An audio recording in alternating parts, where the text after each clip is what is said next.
What you're watching isn't just another funeral address, it is a flashpoint. In a clip now making rounds across Kenyan social media, Nyeri's governor says that God heard the cry of the Agikuyu, and rather than sending rain or relief, he sent the angel of death to remove Raila Odinga so Mount Kenya could reclaim its place in national development.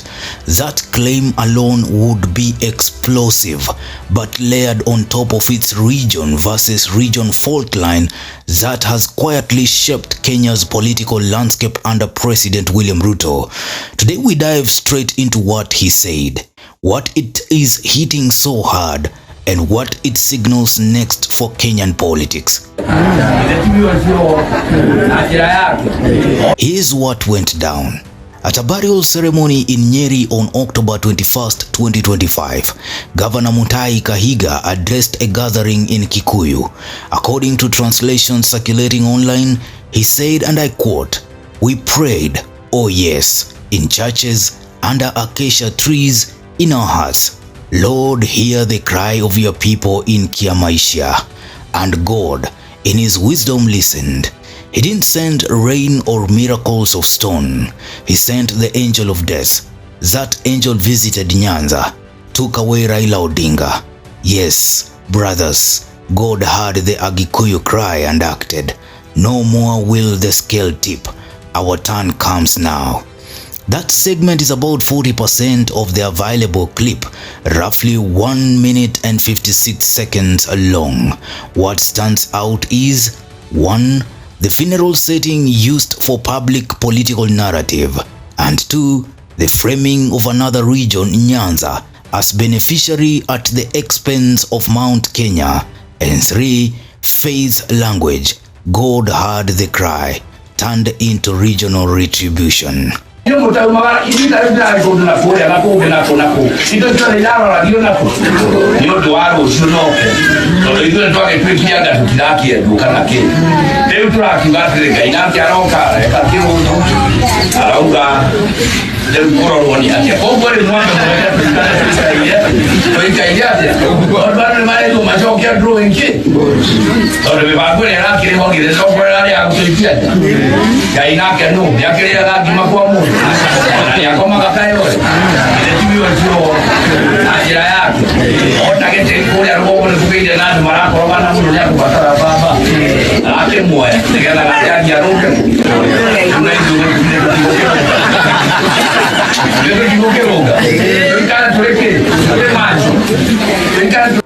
The reaction was immediate. On X, formerly Twitter, Facebook and WhatsApp groups, users flagged the speech as tribalistic, morally reckless, and totally at odds with the unity agenda often promised in Kenyan politics, something even championed by Raila Odinga. MPs, leading activists demanded a retraction, public apology or resignation. As of now, no formal apology from Kahiga, at least none that addresses this specific quote, has been publicly issued. Critics argue it reduces a tragic death to an ethnic score settle, portraying Raila's passing as divine intervention rather than mourning. That is particularly sensitive given Raila's status as a national icon across multiple communities. To understand why this matters, we must zoom out. Under President William Ruto's government, there is an ongoing tug of war over how development resources are allocated among Kenya's regions. Mount Kenya, traditionally a politically dominant bloc, has in recent years felt sidelined in favor of other regions.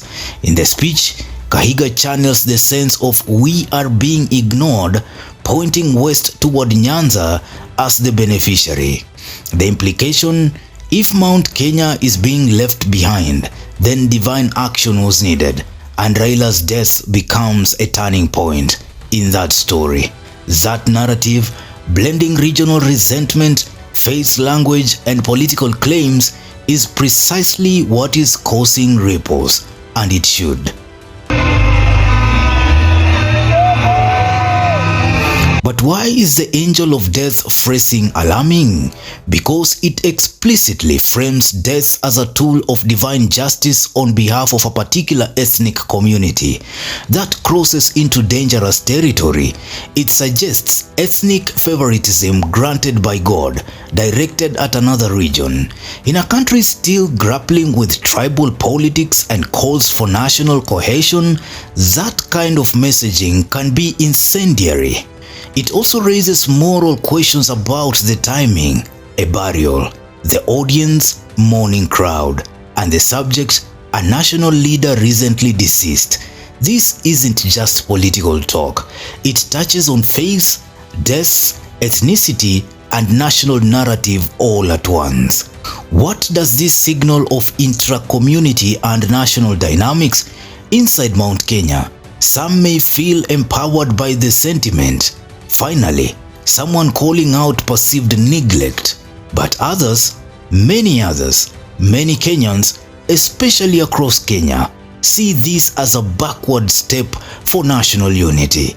There's a risk that such rhetoric deepens divisions not just between Mount Kenya and Nyanza, but between us and them inside Kenya. Watch how this plays out. Will other governors echo similar language? Will opposition figures use this to broaden their critique of the Ruto government?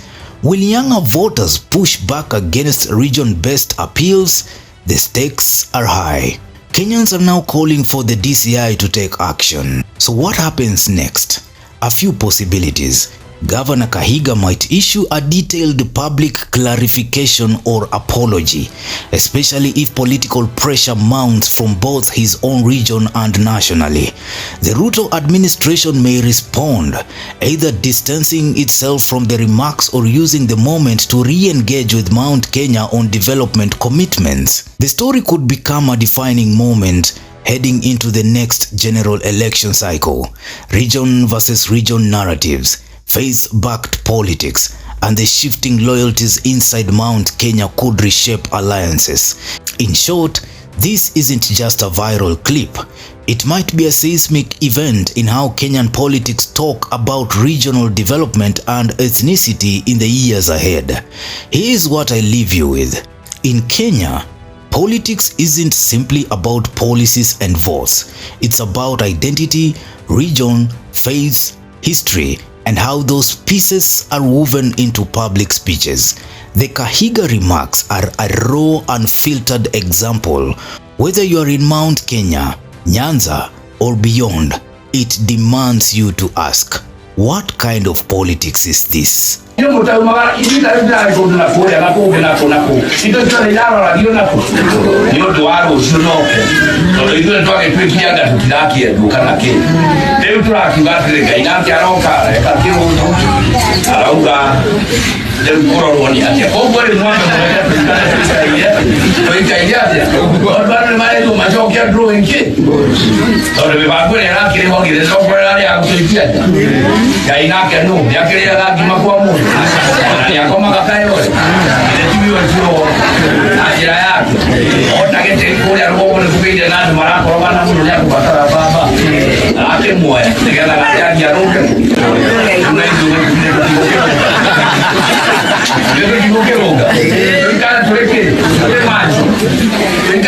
Newsroom, Maisha TV, Bushabi Jr.